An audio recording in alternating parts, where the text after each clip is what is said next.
Jelang dibukanya bursa transfer paruh musim Liga 1 2023-2024, sang bertahan PSM Makassar sudah dikaitkan dengan beberapa pemain khususnya yang berposisi sebagai penyerang.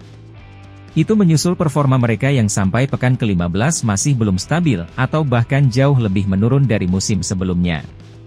Sang juara bertahan Liga 1 itu, saat ini duduk di posisi ke-13 klasemen sementara dengan koleksi 18 poin. Hasil dari 5 kemenangan, 3 imbang dan 7 kekalahan.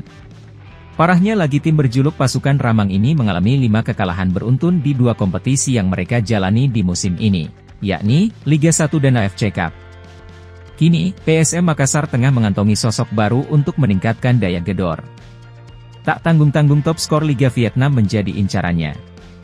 Rafaelson Fernandes sendiri saat ini tengah bergabung dengan klub Liga Vietnam lainnya, yakni Nam Dinh FC pada musim 2023-2024. Dengan kemungkinan bergabungnya Rafaelson Fernandes, maka Bernardo Tavares pun harus siap mendepak salah satu penyerang asingnya.